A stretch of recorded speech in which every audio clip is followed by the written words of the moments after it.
أعوذ بالله من الشيطان الرجيم. بسم الله الرحمن الرحيم. اللهم صل على محمد وعلى محمد تقسيم أبحاثه. تنقسم مباحث هذا العلم إلى 4 أقسام. الأول مباحث الألفاظ، وهي تبحث عن مداليل الألفاظ وظواهرها من جهة عامة، نظير البحث عن ظهور صيغة افعل في الوجوب وظهور النهي في الحرمة ونحو ذلك. ہم نے ابتدا کی تھی شروعات اس حوالے سے کہ مصنف نے جو ہے وہ ابتدا میں جیسا کہ مطلب اور علماء کا طریقہ رہا ہے 4 چیزوں کو انہوں نے ذکر کیا تھا. 3 ہم لوگ پڑھ چکے تھے: تعریف علم و اصول، موضوع علم و اصول اور فائدہ علم و اصول. اب آج بتانا چاہ رہے ہیں کہ تقسیم علم و اصول ہے اس بحث کو. اور یہ تھوڑی اہم بات اس لیے بھی ہے کہ چونکہ اس سے کیا ہوگا پورے مطلب آخر تک جو ہم اصول میں پڑھنے والے ہیں، کون کون سی بحثوں کو پڑھنے والے ہیں، کیسے تقسیم کیا ہے، اس کو ذکر کریں گے اس میں. لیکن اس کو ذکر کرنے کی ضرورت کیوں پڑی؟ اس میں کیا تھا، پہلے جو قدیم اصولین تھے وہ کیا کرتے تھے، ان کے تقسیم ابحاث میں اور ان میں تھوڑا سا فرق ہے. محقق اصفہانی جو ان کے استاد ہیں شیخ مظفر کے، ان سے پہلے جو لوگ تھے وہ بھی علم اصول کو تقسیم کرتے تھے، لیکن اس طریقے سے نہیں کرتے تھے. یہ ابھی جو بیان کر رہے ہیں تقسیم ابحاث میں، یہ جدید تقسیم ہے علم اصول کی. اس سے پہلے کیا ہوتا تھا، اس سے پہلے علم اصول کی جب بحث کی جاتی تھی، جب کتابیں لکھی جاتی تھی، تو جیسے مشتق کی جو بحث ہے، ابھی انشاءاللہ بحث آئے گی، اس کو کیا کرتے تھے، مشتق کی بحث کو لوگ مقدمے میں ذکر کرتے تھے. جو جدید تقسیم محقق اصفہانی نے کی ہے، انہوں نے کیا کیا، مشتق کی بحث، چونکہ الفاظی بہرحال الفاظی سے ہی مشتق کیا جاتا ہے نا، تو اس کو انہوں نے مباحث الفاظ میں لا کے رکھ دیا. اس طریقے سے اور جو مسائل ہیں، مثلا جیسے یہ بتائیں گے ابھی، جیسے مقدمہ واجب ہے، مسئلہ اجزاء ہے، یہ سب جو بحثیں ہیں یہ مباحث الفاظ میں کیا کرتے تھے پہلے کے علماء. ہاں، انہوں نے کیا کیا، اس کو ملازمات عقلیہ میں ذکر کر دیا. بس یہ تھوڑی سی جو اختلاف ہے، بس اس وجہ سے اس کو ذکر کرنا چاہیے، تاکہ اس سے یہ بات سمجھ میں آ جائے گی کہ ہم علم اصول میں کون کون سی بحثیں جو پڑھنا چاہ رہے تھے. انہوں نے کہا کہ ہم اس علم کو جو جدید تقسیم محقق اصفہانی نے کی ہے، انہوں نے 4 تقسیمیں ذکر کی ہیں، ٹھیک ہے، اور ان 4 چیزوں کو ذکر کریں گے. سب سے پہلی قسم جو کیا ہے، جو ابتدا کریں گے مباحث الفاظ. لیکن ہاں ایک بات دھیان رہے کہ یہ جو 4 تقسیمات ہیں، مباحث الفاظ، مباحث عقلیہ یا پھر مباحث حجہ اور مباحث اصول عملیہ، یہ جو 4 تقسیم ہے، اس کو ذکر تو کریں گے مصنف، لیکن بعد میں ذکر کریں گے، ابھی نہیں کریں گے.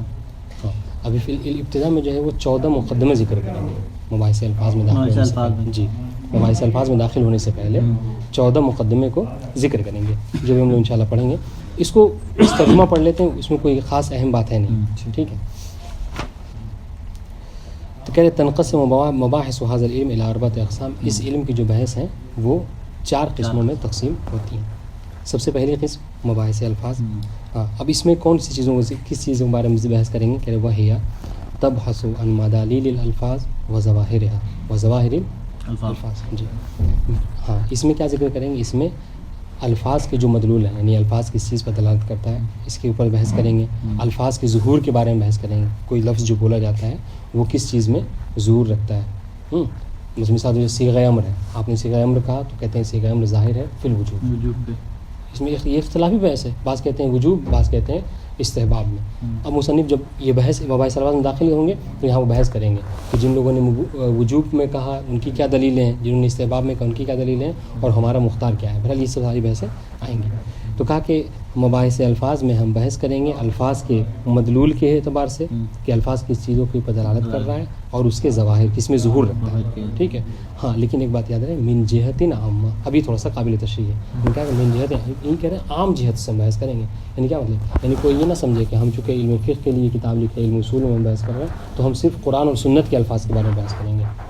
یہ من جہت عامہ کہ نہیں، عام جہت سے، چاہے آپ جو عام گفتگو میں جو بات بولتے ہیں اس کی بھی کیا مدلول ہے. ہم نے کہا کہ پانی لائیے، اب یہ جو امر ہے یہ وجوب میں ہے، استحباب میں ہے، تو کہہ رہے اگر یہی امر مثلا عالی سے دانی کے لیے بولا جائے تو وجوب میں ہے، ٹھیک ہے. اگر برابر سے بولا جائے تو التماس ہے، ٹھیک ہے. اگر چھوٹے سے بڑے کی طرف بولا جائے تو دعا ہے، گزارش ہے. تو کہا کہ یہ ساری چیزیں ہم انشاءاللہ ذکر کریں گے. لیکن کہہ رہے کہ ہاں من جہت عامہ، یعنی اس کو آپ یہ صرف یہ نہ سمجھیے کہ اس کو قرآن و حدیث کے جو الفاظ ہیں ہم اس کے ظواہر اور اس کے مدلول کو بیان کریں گے، نہیں، ہم عام جہت سے، ٹھیک ہے، عام گفتگو میں بھی جو الفاظ ہیں ان کا کیا ظہور ہے، ان کے کیا مدالل ہیں، اس کو بھی ہم ذکر کریں گے. نظیر البحث عن ظہور، دیکھیں خود مثال ذکر کریں گے. جسے کیا ہم کس ظہور کے بارے میں بحث کریں گے؟ نظیر البحث عن ظہور صیغۃ افعل فی الوجوب. جیسے ہم یہ بحث کریں گے کہ صیغہ افعل جو ہے یعنی صیغہ امر کہہ لیجیے, ٹھیک ہے, وہ ظاہر ہے وجوب پہ, ٹھیک ہے. یعنی کیا مطلب وجوب میں ظاہر ہونے کا؟ واجب. ہاں, یعنی اگر کسی امر کو مولا نے یا شارع نے یا کسی نے بھی افعل کے ذریعے سے یعنی امر کی صورت میں بیان کیا تو اس کا مطلب کیا ہے کہ وہ کام آپ کے اوپر کرنا واجب ہے. اس سے پہلے ہم لوگوں نے پڑھا تھا نماز کے حوالے سے اقیم الصلاۃ, تو کوئی تو واجب قرآن میں یہ نہیں کہا گیا آپ پر نماز واجب ہے, لیکن چونکہ اقیمو صیغہ افعل امر کے ذریعے استعمال کیا گیا اور ہم کہتے ہیں امر جو ظاہر فی الوجوب ہے, لہٰذا ہم نے کہا کہ نماز آپ پر واجب ہے. تو پھر اس طریقے سے یہاں پر بھی یہ ذکر کرنے والے ہیں. تو ہم ظہور صیغہ افعل جو ہے وجوب میں ہے اس کے بارے میں بحث کریں گے. وظہور النہی فی الحرمہ, اور اس میں بھی ہم بحث کریں گے کہ جو نہیں ہے جسے کہا گیا لا تفعل, یہاں کہا گیا افعل, وہاں کہا گیا لا تفعل, یہ حرمت کو پتہ ہے. یعنی آپ کو اگر کوئی مولا اس طریقے سے کہہ رہا ہے کہ لا تفعل تو اس کا مطلب کیا ہے کہ یہ چیز آپ کا کرنا حرام ہے. لا تکذب, جھوٹ نہ بولو, تو یہ جھوٹ بولنا گویا کہ حرام ہے. ونحو ذالک, اس طرح کی بحثیں ان شاء اللہ آئیں گی. اس کے بعد جو دوسری بحث ہم ذکر کریں گے وہ کیا ہے؟ مباحث العقلیہ, وہی ما تبحث عن لوازم الاحکام فی انفسها, ٹھیک ہے. اور وہ یعنی یہ کون سے مباحث عقلیہ؟ وہ کہ جس میں ہم ذکر کریں گے احکام کے لوازم کے اعتبار سے بنفس نفیس. یعنی کیا مطلب؟ یعنی یہ کہ اگر کوئی حکم ہے, ٹھیک ہے, تو آپ جو حکم کو بیان کر رہے ہیں اس حکم کے کچھ ملازمات بھی ہوتے ہیں, ٹھیک ہے. جس میں ساتھ شارع نے کہتے ہیں ایک ملازمہ جس سے ہم پڑھتے ہیں, قاعدہ کلیہ کیا ہے؟ کل ما حکم به الشرع حکم به العقل, او کل ما حکم به العقل حکم به الشرع, ٹھیک ہے. تو کہتے ہیں کیا اس میں کوئی تلازم پایا جاتا ہے؟ اس تلازم کے بارے میں, اس لازمے کے بارے میں ہم جو ہے انشاءاللہ گفتگو کریں گے. وہی ما تبحث عن لوازم الاحکام فی انفسها بنفسها, خود اپنے آپ میں احکام کے جو لوازمات ہیں اس کے حوالے سے بحث کریں گے. ولو لم تکن تلک الاحکام مدینۃ اللہ, جبکہ یہ احکام جو کیا ہے لفظ سے نہ سمجھ میں آئے, ٹھیک ہے. دیکھیے ایسی تو عقل کا, اگر لفظ سے سمجھ تو پھر ہم مباحث الفاظ میں کر لیں گے اس کو, لیکن چونکہ یہ آپ کو لفظ سے نہیں سمجھ آیا لہٰذا ہم اس کو مباحث عقلیہ کہیں گے, مباحث الفاظ نہیں ہے. کل بحث جیسے کل بحث یعنی ملازمہ بین حکم العقل و حکم الشرع, جیسے یہ حکم لگانا کہ ملازمہ پایا جاتا ہے حکم عقل میں اور حکم شرع. یعنی کیا مطلب؟ یعنی شریعت آپ کو ایسی چیز کا حکم نہیں دیتی جو عقل کے خلاف ہے. یہ الگ سی بات ہے کہ آپ کو سمجھ میں نہ آئے کیا حکمت ہے صبح میں جو ٹھنڈک میں اٹھ کے انسان نماز پڑھے, ہو سکتا ہے ہماری نہ سمجھ میں, لیکن یہ موافق عقل ہے, ٹھیک ہے, یہ مخالف عقل نہیں. مثال تو بہت سے آج مطلب جدید سائنس میں وہ چیز کھل کر سامنے آ رہی ہے کہ بہت سے محرمات جو ہم پر حرام کیے گئے ہیں آج دیکھیے اس کو بتایا جا رہا ہے, سائنس بتا رہی ہے کہ اس کے یہ نقصانات ہیں. تو یہ ضروری نہیں ہے کہ ہم اس کو درک بھی کر سکیں, لیکن ہاں یہ کہا یہ ضرور ہے کہ شریعت مخالف عقل جو حکم نہیں دیتی, ملازمہ پایا جاتا ہے. اس طریقے سے ایک اور بحث ہم ذکر کریں گے اس میں, وکل بحث, اور یہ ساری بحث بس ترجمہ کر لیتے ہیں چونکہ یہ ساری بحثیں تفصیل سے آنے والی ہیں بالکل. وکل بحث عن استلزام وجوب الشیء لوجوب مقدمۃ المعروف هذا البحث باسم مقدمہ. ہاں, ایک مقدمہ واجب کے نام سے ہم ایک بحث کریں گے, بہت طویل اور بہت سخت بحث ہے یہ, ٹھیک ہے. اس میں کیا ہے, اس میں یہ بحث کریں گے کہ اگر کوئی شے واجب ہے تو کیا اس کا مقدمہ بھی واجب ہوگا یا نہیں ہوگا, ٹھیک ہے. عقلاً اگر واجب ہے تو کیا شرعاً بھی واجب ہے یا نہیں ہے, یہ بحث انشاءاللہ آئے گی. وکل بحث عن استلزام وجوب الشیء لحرمت ضدہ المعروف بمسائل ضد. اس طریقے سے ہم ایک مسئلہ ضد کے بارے میں بحث کریں گے کہ اگر کسی چیز کے بارے میں کہا گیا کہ یہ چیز جو ہے کیا ہے واجب ہے تو کیا اس کا جو ضد ہے وہ حرام ہوگا یا نہیں ہوگا, یہ بھی ایک بحث ہے جو انشاءاللہ آئے گی. وکل بحث عن جواز استعمال امر والنہی, کیا امر و نہی جو ہے کیا ایک جگہ جمع ہو سکتے ہیں نہیں ہو سکتے, یہ بحث انشاءاللہ آئے گی. اس طریقے سے تیسری قسم جو کریں گے مباحث الحجہ, ٹھیک ہے. یہ جو بھی مادہ لجنا ہے وہ ہے ما یبحث فیہا عن الحجیہ. مادہ لجنا نیا کر دیا ابھی, ہاں کچھ اس میں سے بھی لیا ہے, مباحث عقلیہ میں سے بھی ہے, جیسے وہ لیا ہے کیا کہتے ہیں, یہ سب تو مقدمہ واجب وغیرہ تو تھا نہیں عفواً مباحث الفاظ میں سے ابھی جو تھوڑا سا وہ مباحث الفاظ میں سے وہ مفاہیم کی بحث کو لیا ہے. اچھا, اور مباحث حجت کو لیا ہے. مباحث حجت میں بھی بس مقدمات کو لیا ہے, پوری نہیں. مباحث حجت میں کیا ہے کہ جس میں ہم بحث کریں گے فیہا عن الحجیت والدلیلیہ, ٹھیک ہے, جس میں ہم کسی شے کی حجیت و دلیلیت کے بارے میں بحث کریں گے. جیسے ہم نے کہا کہ قرآن مثال طور پر حجت ہے ہمارے لیے, احادیث معصومین ہمارے لیے حجت ہے, دلیل ہے.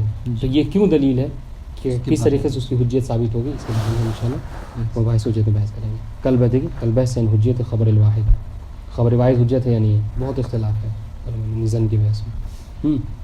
اس طریقے سے ظواہر حجت ہے یا نہیں ہے، حجیت ظواہر کتاب و سنت، کتاب و سنت یعنی کتاب اور امام معصومین کی جو حدیثیں ہیں ان کی حجیت ہے یا نہیں ہے، اجماع اور عقل یہ جو منابع اربعہ ہیں ان سب کی حجیت ہے یا نہیں، انشاءاللہ یہ ساری بحثیں تفصیل سے ہیں. اس طریقے سے اب چوتھی بحث جو چوتھی تقسیم ہے وہ مباحث الاصول العملیہ، ٹھیک ہے. اس میں وہی تبحث عن مرجع المجتہد عند فقدان دلیل، انشاءاللہ یہ ہم اس کی تعریف بھی گزر چکی ہے. ہاں مباحث اصول عملیہ کی بحث کیا کریں گے، ہاں کہ جب دلیل اجتہادی نہ ہو مجھ سے، ہاں تو کیا دلیل فقاہتی کی طرف وہ رجوع کرتا ہے، اصول عملیہ کی طرف. کل بحث کیسے، کل بحث عن اصل البراءۃ والاحتیاط والاستحسان ونحوها فمقاصد، یہ ساری بحثیں جو انشاءاللہ تفصیل سے آنے والی ہیں. فمقاصد الکتاب اذن اربعہ، تو جو مقصد الاول مقصد الثانی کہہ کے بیان کریں گے. 4 مقاصد ہیں اس کتاب کے، وَلَهُ خاتمہ، اور ایک خاتمہ ہے. جب 4 مقاصد تمام کر لیں گے تو ایک خاتمہ ذکر کریں گے کہ جس میں تبحث عن تعارض الادلہ، جس میں ہم اگر بہت وقت ایسا ہوتا ہے کہ 2 حدیثیں آئی ہیں دونوں آپس میں جو کیا ہے تعارض کر رہی ہیں، ہاں ٹھیک ہے. اس صورت میں ہم کیا کریں گے، کیا ہونا چاہیے، کس کو ہم مطلب تخیر ہے جس کو چاہے لے لیں یا نہیں، دونوں کو تساقط ہے، دونوں میں سے کسی کو نہیں اختیار کرنا ہے یا کسی ایک کو اختیار کرنا ہے، یہ ساری بحثیں انشاءاللہ آئیں گی. وہ تسمى مباحث التعادل والتراجیح، ٹھیک ہے. اس کو ہم تعادل و تراجیح، جس طریقے سے وہاں مقدمۃ الواجب، مسئلۃ الضد، یہ سب ایک بحث ہے، اس طریقے سے اس کا بھی نام کیا ہے، مبحث تعادل و تراجیح. تو اس سے اس کا مطلب وہ دیکھیے یعنی گویا کہ ایک خلاصہ دے دیا پوری کتاب کا آپ کے ذہن میں کہ اب کبھی بھی آپ سے کہا جائے کہ مبحث تعادل و تراجیح کیا ہے، تو مطلب یہ کہ آپ کے ذہن میں ہونی چاہیے بات کہ ہاں عام طور سے مفہومی اعتبار سے مفہوم کیا ہے، ہاں تعادل و تراجیح کا. تعادل کا مطلب سمجھ رہے ہیں کیا ہے، یعنی 2 آپس میں جو کیا ہے، دو عادل جو ہیں، وہ عادل لوگوں کی گواہیاں جو ہیں، 2 عادل جو راوی ہیں ان کی گواہیاں جو کہ آپس میں ٹکرا رہی ہیں، ان کے جو انہوں نے حدیث نقل کی ہے وہ آپس میں ٹکرا رہی ہے. تو اس میں کیا ہے، کس کو ہم ترجیح دیں گے، تو ہم کہتے ہیں کہ ہم اگر جو عادل ہوگا اس میں سے اس کو ترجیح دیں گے. اس طریقے سے تراجیح یعنی ہم دیکھیں گے کہ ترجیح کے کچھ اسباب ہیں، ذکر کریں گے جو زیادہ موثق ہے، جو زیادہ صحیح ہے، جن میں نقل کرنے والے امامیہ ہیں. اگر کسی نقل ہوئی حدیث اس میں ایک میں جو سنی ہے ذکر کرنے والے، ایک میں شیعہ ہیں سب کے سب، تو ہم ان کو ترجیح دیں گے. ساری باتیں فالکتاب یقع فی 5 اجزاء، 3 اجزاء ہوں گے اس کتاب کے، 5 اجزاء ہوں گے. وقبل الشروع لابد من مقدمۃ، جو میں نے بتایا کہ اصل بحث کو شروع کرنے سے پہلے یعنی مباحث الفاظ سے شروع کرنے سے پہلے کیا کریں گے، مقدمہ ذکر کریں گے. یبحث فیہا عن جملۃ من المباحث اللغویہ التي لم يستوفى البحث عنها في العلوم العربیہ ولم يبحث عنها. کہہ رہے کہ اچھا اب پھر وجہ بھی بتا دی. کوئی سوال کرے کہ حضور آپ تو یہ مثلا فالتو کی باتیں کر رہے ہیں، ہم پڑھنے بیٹھے ہیں اصول اور آپ جو ہے وہ یہ باتیں جو کر رہے ہیں یہ عام طور سے لغوی کتابوں میں لکھی جاتی ہے نا، ادب کی کتابوں میں اسی چیزوں کا ذکر ہوتا ہے. مصنف یہ کہہ رہے ہیں کہ عام طور سے ادب کی کتابوں میں اس کا ذکر ہی نہیں کیا گیا، یا اگر ذکر کیا گیا تو بقدر کفایت جو ہے وہ ذکر نہیں کیا گیا. لہٰذا اور یہ ایسی چیزیں ہیں کہ اصول میں بار بار ان کا ذکر آتا ہے. ایسا نہیں مطلب کہہ رہے کہ ہم ایسی بحث نہیں ذکر کرنے والے ہیں آپ کے لیے کہ یہ کوئی عجیبی بحث ہے، نہیں، بلکہ ہم ایسی چیزوں کا ذکر کر رہے ہیں ابھی 14 مقدمے میں کہ جو واقعی، تو جسے ہم کہیں گے کہ جب مباحث الفاظ شروع کریں گے تو کہیں گے کہ فلاں لفظ فلاں معنی میں حقیقت ہے. اب آپ کو حقیقت کیسے سمجھیں گے، جب تک آپ وضع کو نہ جانیں آپ حقیقت کو نہیں سمجھ سکتے. تو یہ ساری جو بحثیں ہیں 14 مقدمے کہہ رہے ہیں، ان کا چونکہ اس سے ربط ہے لہٰذا ہم اس کو ذکر کرتے ہیں. تو اب یہاں پر مقدمہ کہہ کے وہ 14 بحثوں کو یکے بعد دیگرے ذکر کرتے ہیں. اور یہ ہم سے تھوڑا سا یہاں سے دھیان رکھیے گا. اس میں کیا ہے کہ تبحث عن، یہ مقدمے میں ذکر کریں گے، تبحث عن امور لها علاقۃ بوضع الالفاظ و استعمالها. کہہ رہے کہ اس میں جو ہے ہم ایسے امور کا ذکر کریں گے کہ جس کا ربط ہے کس سے، مباحث الفاظ کی وضع سے، اور وہ الفاظ جس میں استعمال کیا جاتا ہے، استعمال الفاظ، وہ دلالت الفاظ، الفاظ اس میں دلالت وفیہا 14 مبحث. اس میں جو 14 بحثیں، سب سے پہلے کہہ رہے حقیقت الوضع، اور آپ کو بتا رہے ہیں سب سے پہلا مقدمہ 14 میں سے حقیقت وضع. اب دیکھیے اصل میں کیا ہے، یہاں پر اختلاف ہے کہ ہم جو لفظ بولتے ہیں، ٹھیک ہے، اور وہ لفظ جو کیا ہے معنی کو دلالت کرتا ہے. ایک لفظ معنی کو، مثال طور پر ہم نے کہا کہ آپ نے اپنے بیٹے کا نام، یا مثال طور پر آپ نے لفظ موبائل اس جنس اس جسم کے لیے آپ نے وضع کر دیا ہے نا. تو کہہ رہے کہ یہ جو آپ موبائل بول کے اس کو سمجھانا چاہ رہے ہیں ہے نا، تو کہہ رہے کہ یہاں پر ایک بحث ہے کہ الفاظ کی دلالت اپنے معنی کے اوپر، ٹھیک ہے، کیا یہ بالوضع ہے، ٹھیک ہے، یا بالطبع؟ کیا مطلب؟ یعنی کیا کسی نے الفاظ کو ان کے معنی کے لیے دلالت کرنے پر وضع کیا ہے؟ وضع کیا یعنی کیا مطلب؟ قرار دیا ہے کہ میں مثلا تو آپ کسی کے یہاں بیٹا ہوتا ہے، کہا کہ سمیت ہو علی، مثلا میں نے اپنے بیٹے کا نام علی رکھا، اس میں سب کو شہرت دے دی کہ آج سے میرا بیٹا ہے، اس کا نام جو ہے علی ہے، بات واضح؟ تو یہ آپ نے وضع کیا. تو کہہ رہے کہ کیا الفاظ جو وضع کیے گئے ہیں ان معانی کے لیے، کیا یہ بالوضع ہیں، یعنی کسی نے ان کو قرار دیا ہے یا نہیں، بلکہ طبیعت کے اعتبار سے، جس طریقے سے چاند سورج سب چیزیں، اس طریقے سے یہ بھی ہے. یہ بحث ہے. تو انہوں نے کیا کہا کہ یہ ایک بات.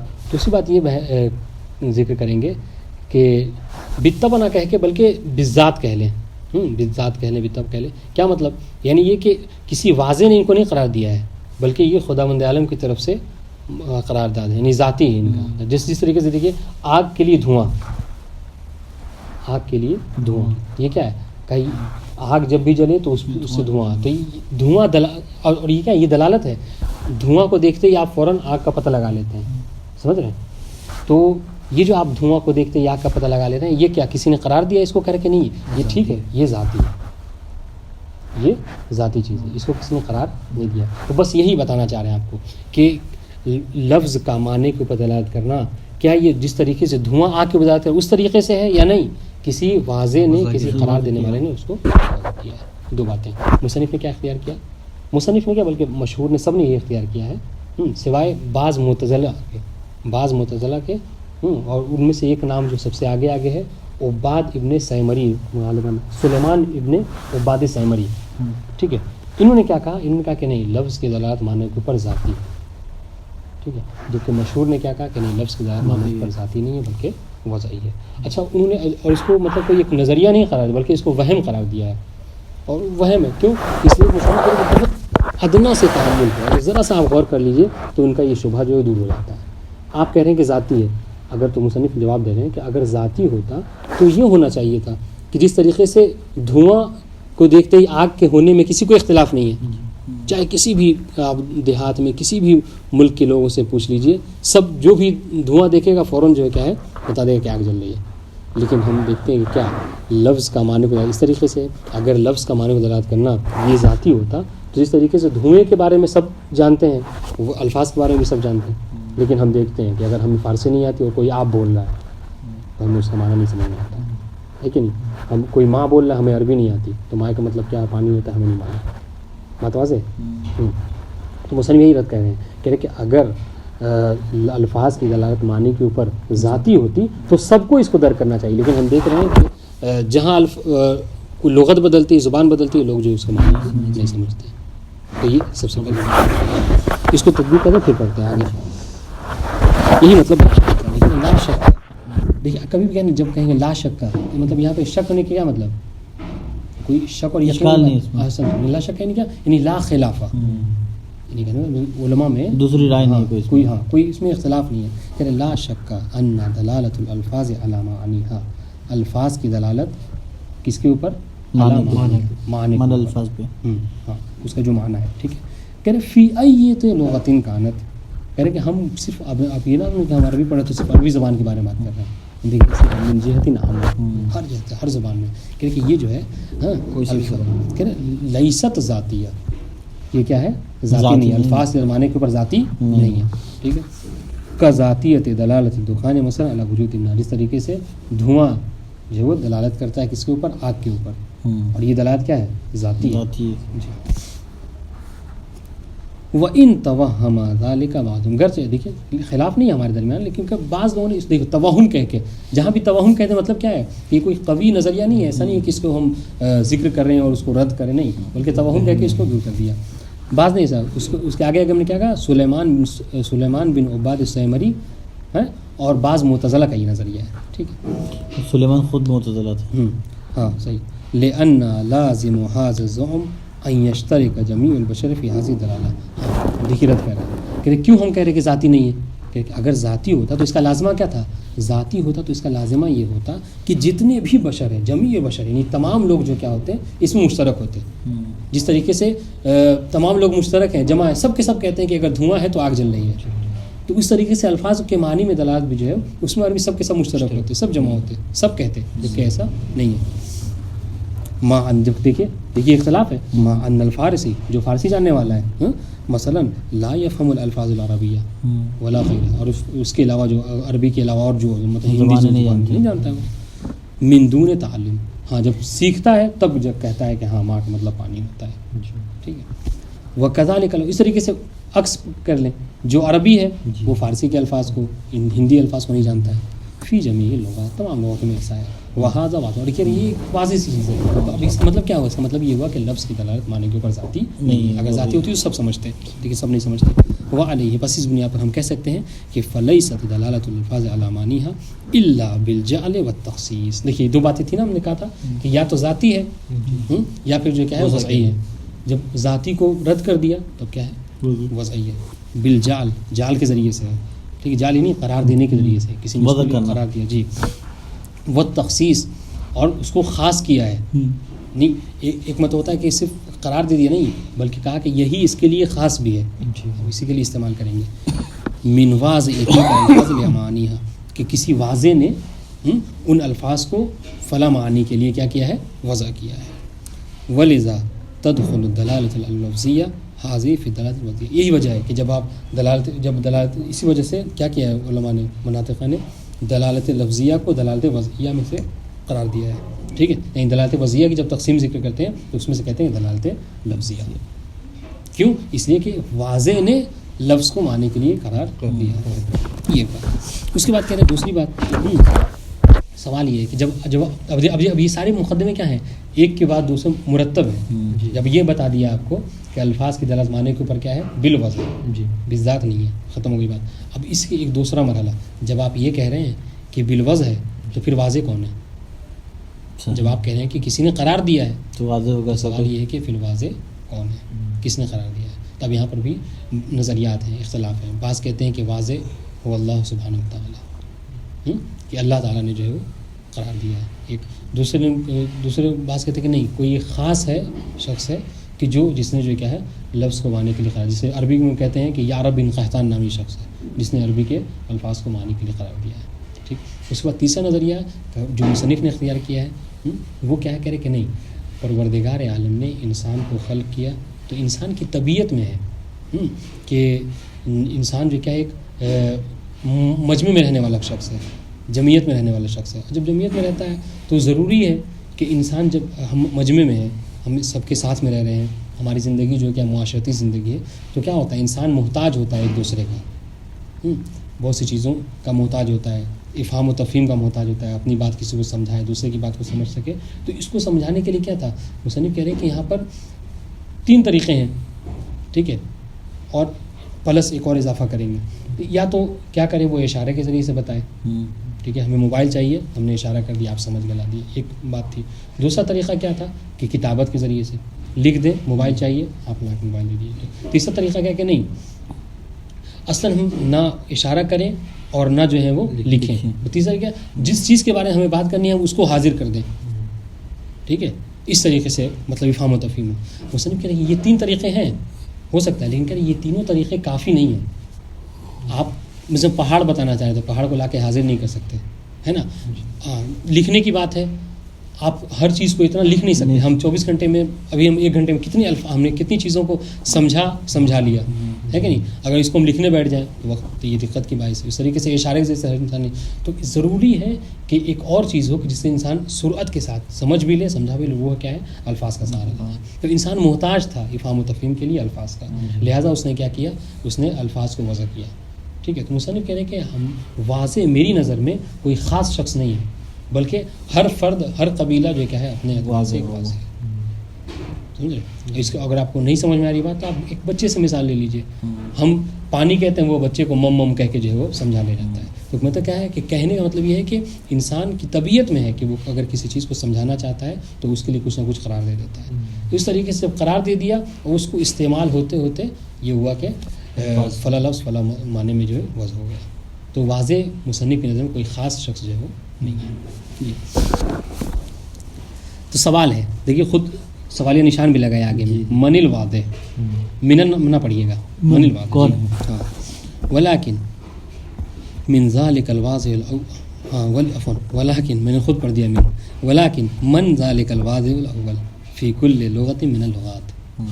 اب یعنی کیا مطلب، یہ کہتے ہیں اس میں یہ ربط ہے پہلے والے سے. جب آپ نے یہ سمجھ لیا کہ وضعی ہے، ذاتی نہیں ہے، واضح کون ہے اس کا، تو پھر واضح کون ہے. اچھا یہ صرف عربی زبان میں نہیں، فی کل لغت من اللغات، ہر لغت. قیل، دیکھیے قیل کہہ دیا مطلب کیا ہے، یہ قول ضعیف ہے، ہم نے اختیار نہیں کیا اس کو. مصنف کہہ رہے ہیں کیا کہ ان الواضح لا بد ان یکون شخصا واحدا. بعض لوگوں نے یہ کہا کہ نہیں، واضح کے لیے ضروری ہے کہ کوئی ایک شخص ہو. ٹھیک ہے، جیسے کہ عربی میں کہا گیا کہ یعرب بن قحطان ہے، یعرب بن قحطان، اسی سے نکلا عرب. جن کو عرب کہتے ہیں وہ یعرب کے اس سے، یعرب کو عرب کہیں گے. کیسے لکھتے ہیں یہ لکھا ہو یعرب، عرب جیسے لکھتے ہیں عرب کے اوپر بس فعل مضارع رکھیے، یعرب بن قحطان،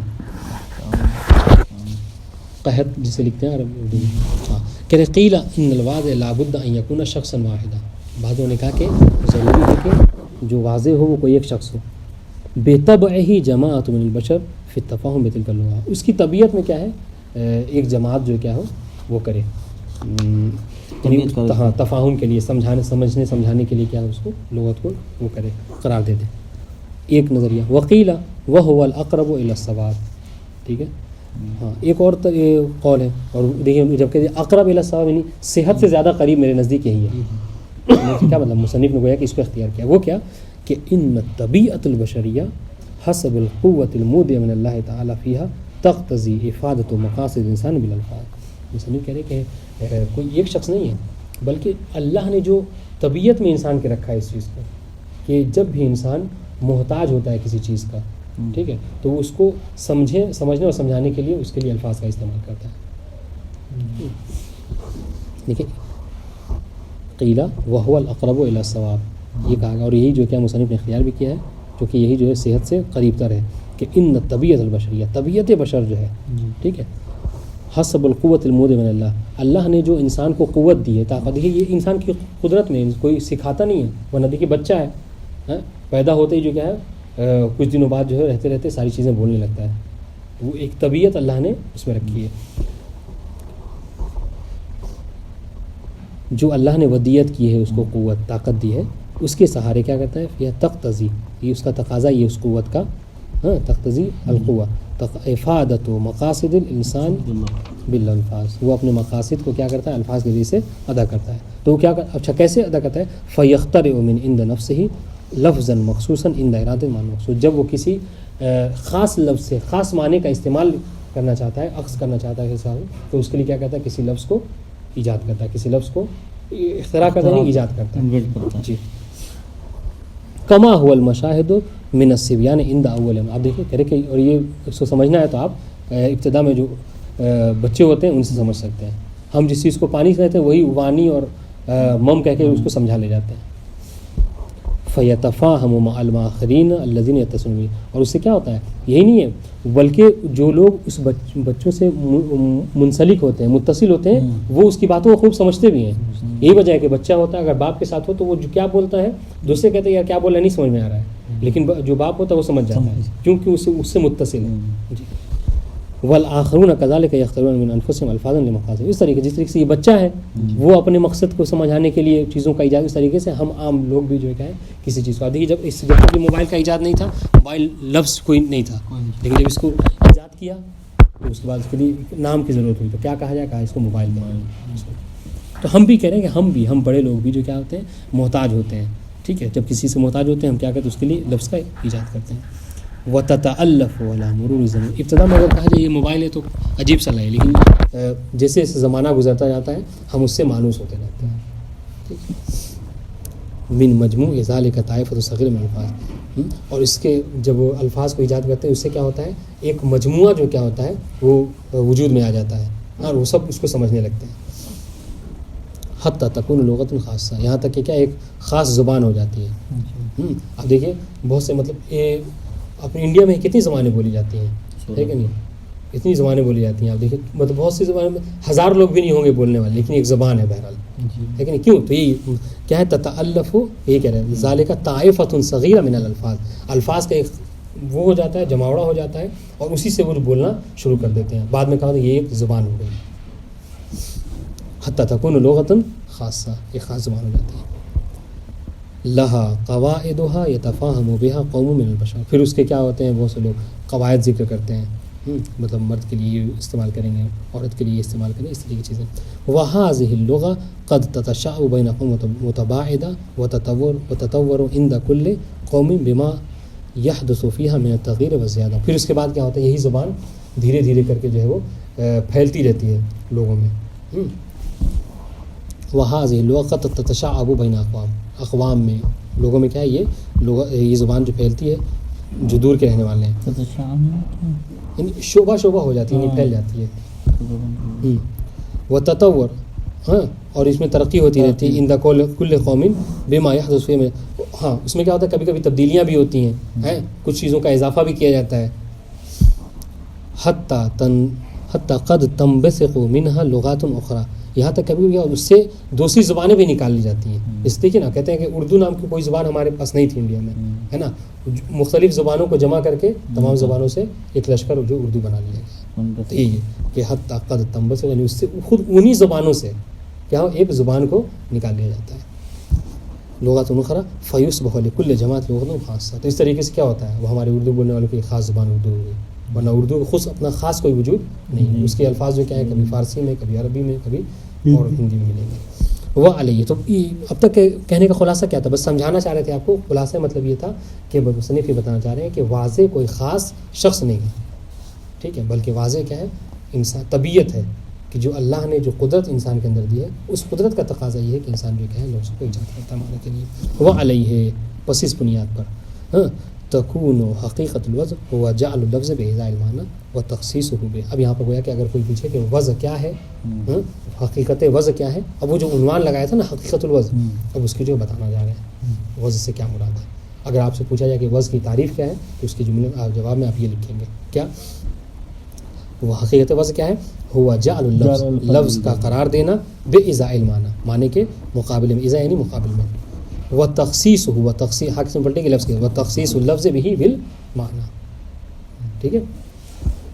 ومما يدل على اختیار القول الثانی فی الواضح انه لو كان الواضح, ہاں ایک تو بات دیکھیے, دو اختلاف اس کو رد کر دیا ہے نا, کہا کہ واضح کون ہے, ہم نے کہا کہ واضح جو ہے کیا ہے, یہ طریقہ ہوتا ہے. دیکھیے جب آپ کبھی علمی مکالمہ کریں تو یہ طریقہ ہوتا ہے, ہم اختلاف رائے رکھتے ہیں, ہمارا کچھ نظریہ آپ کا کچھ نظریہ ہے, تو اگر ہم چاہتے ہیں کہ ہمارا نظریہ ایکسیپٹ کیا جائے, قبول کیا جائے, تو صرف یہ نہیں کہ ہم اپنے نظریے پہ دلیل دیں. اگر یہی کہہ کے ہم خاموش ہو جائیں تو آپ بھی اپنے نظریے پہ دلیل رکھتے ہیں. جی, اگر ہم کو اپنی بات منوانی تو کیا کرنا ہوگا, احسن, تو آپ کی بات کو رد کرنا اور اپنے لیے دلیل. مصنف اب تک کیا کیا, انہوں نے کہا کہ طبیعت ہے, قوت ہے اللہ کی طرف سے دی ہوئی, وہ واضح ہے, اس کو اس پر دلیل دیتی. لیکن اب مصنف کیا, جن لوگوں نے کہا کہ نہیں ایک شخص ہے, مصنف وہ اس پر رد کر رہے ہیں, سمجھ رہے ہیں. اب جب یہ رد کر دیں گے تو ان کی بات جو ہے قبول کر لی جائے, کیونکہ انہوں نے دونوں طریقے سے کام کر لیا, اپنے کہے ہوئے پر دلیل بھی دی اور سامنے رد بھی کیا. اب یہاں پہ وہی بتانا چاہ رہے ہیں, ہاں, ومما يدل على اختیار القول الثانی, اور یہ جو ہم نے اختیار کیا ہے قول ثانی کو, دو قول تھا نا, بلکہ ایک شخص سے بات کیا کہ مصنف ہے, طبیعت ہے. مصنف کا جو اختیار, جو ہم نے قول ثانی کو اختیار کیا ہے طبیعت والی کو, اس پہ دلیل کیا ہے, اس پہ دلیل ایک یہ بھی ہو سکتی ہے کہ انہو لو کان الواضح شخصا واحدا, اگر واضح ایک شخص ہو. اب یہاں پہ اضافہ کر لیں گے, جیسا کہ پہلے قول میں یہ دعویٰ کیا گیا ہے, تو مصنف کیا کریں, لنقل ذلک فی تاریخ اللغات, تو جب ڈکشنری وغیرہ میں جب زبانوں کی تاریخ لکھی گئی تو زبانوں کی تاریخ میں لکھا جانا چاہیے کہ عربی کا, مثلا عربی کا تو لکھ دیا گیا, چلیے مان لیتے ہیں, اردو کا واضح کون ہے, فارسی زبان کا واضح کون, اس طریقے سے جتنی بھی زبانیں ہیں, کیونکہ ہماری بحث تو خاص کسی ایک زبان سے نہیں ہو رہی ہے, فی کل لغات, ٹھیک ہے. تو ہر زبان کا واضح کون ہے, یہ تاریخ لغات میں ہونا چاہیے. تاریخ لغات میں ہر زبان کے واضح کا ذکر نہ ہونا اس بات کی دلیل ہے کہ واضح کوئی خاص شخص نہیں ہے. انه لو كان الواضح شخصا واحدا لنقل ذلك في تاریخ اللغات, تاریخ لغات میں اس کا ذکر ہوتا. ولا عرف عند كل لغت واضح, اور ہر لغت میں یہ چیز مشہور ہوتی, معروف ہوتی کہ اس لغت کا واضح کون ہے, جبکہ ایسا نہیں ہے. آپ کسی بھی زبان میں جا کے پوچھیے وہ نہیں بتا پائیں گے, کیونکہ حقیقت بھی ایسا. لیکن آج کے زمانے میں اردو میں بہت سی اضافتیں ہیں, عربی زبان میں بہت سی چیزیں ہیں اضافت ہیں، اب جو جدید اضافہ کیا گیا، تو اس طریقے سے یہ کہنا ہے کہ بس یارہ بن قیطان نہیں اضافہ کیا، تو یارہ بن قیطان بہت سے عربی الفاظ ایسے ہیں جو اس کے زمانے میں نہیں تھے. اس کا مطلب کیا ہے کہ کوئی خاص شخص نہیں. بس ایک خاص چھوٹی سی بات پڑھ لیں. جی. اب تیسری بحث جو تیسرا مقدمہ، اب یہ نمبر ڈالتے جائیں گے یہاں تک کہ ہم 14 تمام کر لیں، اس کے بعد سے مباحث الفاظ میں داخل ہوں گے. ہاں اچھی بحث ہے، بہت آسان سی اور اچھی بحث ہے. وہ کہہ رہے ہیں جب ہم نے بتایا کہ اب وضع جو ہم نے بتایا کہ وضع بتا دیا کہ ہم نے وضع جو ہے کیا ہے الفاظ کے دلمانے کے اوپر بالوزن ہے، یہ ایک مقدمہ آپ نے جانا. دوسرا مقدمہ کیا جانا کہ واضح جو ہے کیا ہے طبیعت. تو اب یہاں پہ سوال کہ یہ جو وضع ہے کہہ رہے ہیں کیا وضع کی اقسام ہے؟ کہا کہ جی ہاں، یہ وضع جو ہے اس کی دو قسمیں ہیں، وضع کبھی تعینی ہے اور کبھی تعینی ہے. یہ آپ نے سن رکھا ہوگا، لیکن ایک جو اہم بات ہے وہ یہ ہے کہ ابھی اس کے بعد بھی دیکھیے ایک اور ہیڈنگ ہے اقسام الوضع، تو وہاں پہ بھی وضع کی قسمیں ذکر کریں گے، یہاں پہ بھی وضع کی قسمیں ذکر کریں گے. کیا مطلب ہے؟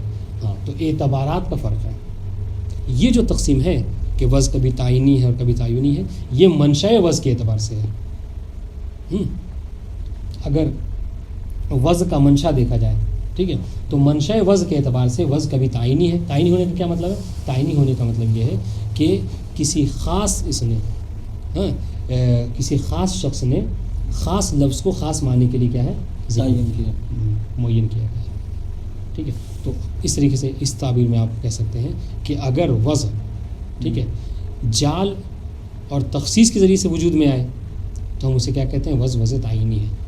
لیکن اگر وضع جو ہے وہ تعین کے ذریعے سے آئے، یعنی کیا مطلب؟ یعنی کثرت استعمال کے ذریعے سے، اس میں وضع نہیں کیا گیا ہے لیکن لوگوں نے اتنا زیادہ اس میں استعمال کیا ہے اس لفظ کو اس معنی میں کہ اب یہ ہو گیا ہے کہ اس لفظ کو سنتے ہی معنی کی طرف لے گئے.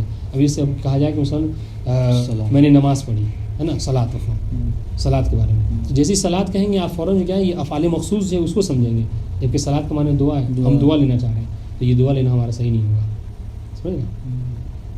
تو کہنے کا مقصد کیا ہے کہ یہ جو اب لفظ صلاۃ جو ہے وہ دعا کے افعال مخصوص کے معنی میں ہے، یہ کیا ہے؟ کہہ رہے یہ وضع اس کی وضع تعینی نہیں ہے یہ، بلکہ وضع تعینی ہے، کثرت استعمال سے وجود میں ہے. تو یہ کہہ رہے ہیں کہ اگر منشا جعل و تخصیص ہے تو وضع تعینی ہے، اور اگر منشا جو کیا ہے کثرت استعمال ہے تو وضع تعینی ہے، تعینی و تعینی. ثم ان دلالت الالفاظ علی معانیها، کہہ رہے کہ اب جو ہم نے بتایا کہ الفاظ معنی کے اوپر دلالت کرتے ہیں ذاتاً، ٹھیک ہے، کہہ رہے کہ اگر الفاظ کی دلالت معنی کے اوپر اچھا اب ایک اور بات تو بتا کہ تطبیق اچھی ہوگی. ہم نے کہا کہ جب دو قسم منشأ کے اعتبار سے تعینی اور تعینی، تو اس میں اصل کیا ہے؟ اصل تعینی ہے، اصل تعینی نہیں ہے. یہ بتا چاہیں ثم ان دلالت الفاظ علی معانیها، لفظ کی دلالت معنی کے اوپر کیا ہے؟ الاصل فیها ان تکون ناشئة من الجعل والتخصیص. ٹھیک ہے، اصل یہ ہے کہ کسی نے جعل و تخصیص قرار دیا، جعل و تخصیص سے. ویسمى الوضع حینئذ تعیینا، اور جب وضع اس طریقے سے ہو کہ کسی جاعل نے اس کو جعل کیا قرار دیا، اسے ہم جعل تعینی یا وضع تعینی کہتے ہیں. وقد تنشأ، دیکھیے اس لیے ہم نے کہا کہ منشا کے اعتبار سے یہ تقسیم ہے.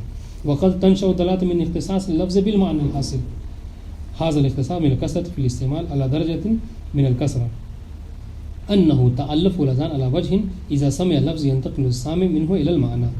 اور کبھی کبھی جو یہ نشا ہے، یہ منشا ہے، کیا ہے؟ من اختصاص لفظ المعنی، لفظ کا معنی سے جو مخصوص ہونا، یہ کس اعتبار سے؟ کہا الحاصل هذا الاختصاص، یہ جو اختصاص حاصل ہو رہا ہے کس سے؟ کہہ رہے ہیں من کثرت الاستعمال. یہ کسی جاہل کے جعل، ترجمہ واضح نہیں واضح ترجمہ نہیں ہو رہا. وقت تنشأ دلالة من اختصاص ويسمى المعنى. ہم نے کیا کہا اس سے پہلے؟ ہم نے یہ کہا کہ کبھی کبھی یہ جو لفظ کا معنی کے اوپر دلالت کرنا، یہ جو نشو پاتا ہے، یہ کس کے ذریعے سے؟ جعل و تخصیص کے ذریعے سے. تو یہ تعینی ہے. کہہ رہے ہیں یہی جو لفظ کا معنی کے اوپر دلالت کرنا، یہ کبھی نشو آتا ہے، نشو نما پاتا ہے کس سے؟ یہ کثرت استعمال کے ذریعے سے، جعل و تخصیص کے ذریعے سے نہیں. جی ہاں، جیسے ورنہ لفظ صلاۃ کو تو جعل کیا گیا تھا کس کے لیے؟ دعا کے لیے. لفظ حج کو لغت اٹھا کر دیکھیے تو اس کو قصد ارادے کے لیے کیا. لیکن اب کیا ہے؟ حج کا مطلب یہ جو ہم خانہ کعبہ میں جا کے طواف کرتے ہیں اور امور کو انجام دیتے ہیں، ایک یعنی افعال عبادی کے لیے بس کیا گیا. اس طریقے سے یہ صلاۃ کو افعال مخصوص کے لیے استعمال کرنا، تو یہ بالوضع نہیں ہے، تعینی. ہاں تعین یعنی بالاستعمال ہے، اس کو استعمال اس طریقے سے کیا گیا. بات واضح. تو کہ اگر منشا جال و تخصیص ہے پھر تو تعینی ہے، لیکن اگر منشا جو ہے کیا ہے جال و تخصیص نہیں ہے بلکہ کثرت استعمال ہے. لوگوں نے عام طور سے لوگوں میں یہ استعمال کیا گیا کہ جب کبھی ہم حیا علی الصلاۃ کہیں تو آپ دعا کے لیے نہ آئیں بلکہ نماز افعال مخصوص کے لیے آئیں. ہاں ایک بات دیکھیے الگ سے ذکر کریں، ایک بات دھیان میں رہے کہ یہ جو کثرت استعمال لوگوں میں آتا ہے یہ مطلب کہتے ہیں اسم بمسمہ ہوتا ہے، یعنی بلا معنی نہیں ہوتا ہے، کوئی نہ کوئی ربط ضرور ہوتا ہے. اب جیسے کہا گیا پیغمبر اسلام نے یہ اس کے لیے تو پیغمبر اسلام نے کہا کہ لفظ صلاۃ کو استعمال کیا افعال مخصوص میں. یہ کیوں کہا؟ چونکہ صلاۃ کا مطلب ہے دعا اور نماز بھی ایک طریقے کی دعا ہے، اس لیے ہم کہتے ہیں. حج کے حوالے سے حج کا مطلب تھا قصد کرنا، لیکن انسان جب حج پہ جاتا ہے عبادت کے لیے وہ بھی ایک طرح سے ارادہ رکھتا ہے نا، تو اس لیے اس کو اس طریقے سے جو مطلب اگرچہ یہ کثرت استعمال ہیں لیکن یہ بلا معنی نہیں ہے، اس سے کوئی نہ کوئی ربط ضرور ہوتا ہے. تو یہ کہنا چاہ رہے ہیں. ترجمہ دیکھیے وقد تنشأ الدلالہ، تنشأ کا خود فاعل جو ہے کیا یہ دلالت ہی ہے. کبھی کبھی یہ جو دلالت ہے، دلالت کون سی دلالت ہے؟ اب یہاں پہ آپ کو سمجھا کثرت استعمال والا نہیں، دلالت لفظ کی معنی کے بدل ہے. وقد تنشأ الدلالہ یعنی لفظ کا معنی کے بدل کرنا. یہ نشو پاتا ہے کیسے؟ من اختصاص اللفظ بالمعنی، کہ کیا کیا لفظ کو معنی سے مختص ہونا. یہ کیسے حاصل ہوتا ہے؟ الحاصل حاصل یہ اختصاص جو ہوتا ہے، یعنی آپ نے کہہ دیا کہ فلاں لفظ فلاں معنی کے لیے ہے، یعنی لفظ صلاۃ افعال مخصوص کے لیے. یہ کیسے حاصل ہو؟ من الکثرت فی الاستعمال، استعمال میں اتنی زیادہ اس کو استعمال کیا گیا. دن بھر میں 5 مرتبہ کیا ہے بلکہ 10 مرتبہ حیا علی الصلاۃ حیا علی الصلاۃ، اور ہم اس سے معنی کیا لے رہے ہیں؟ افعال مخصوص، دعا نہیں لے رہے ہیں. یہ کثرت استعمال. اور کہتے ہیں اعلیٰ درجۃ، یہ کثرت استعمال اتنی حد ہے، اتنا زیادہ اس کو کیا جاتا ہے استعمال اتنے درجے میں من الکثرہ انہ تألف الاذہان علی وجہ، کہ اس سے کیا ہوتا ہے کہ ذہن جو کیا ہوتا ہے کہ اس سے معلوف ہو جاتا ہے، ذہن مانوس ہو جاتا ہے. علی وجہ اس طریقے سے ذہن مانوس ہو جاتا ہے کہ اذا سمع اللفظ ينتقل السامع منہ الی المعنی، کہ لفظ کو سنتے ہی جیسے ہی صلاۃ آپ فوراً جو کیا ہے افعال مخصوص کی طرف مانا جاتا ہے. اب دعا کی طرف مانا نہیں جاتا. حج فوراً آپ کا ذہن جو کیا اس افعال عبادی کے اوپر جاتا ہے. بات واضح. وَيُسَمَّى الْوَضْعُ حِينَئِذٍ تعینی، تو جب اس طریقے سے وضع ہو تو ہم اسے وضع تعینی کہتے ہیں. نہیں واضح تو پھر سے ایک بار دہرا دیں. ترجمہ واضح.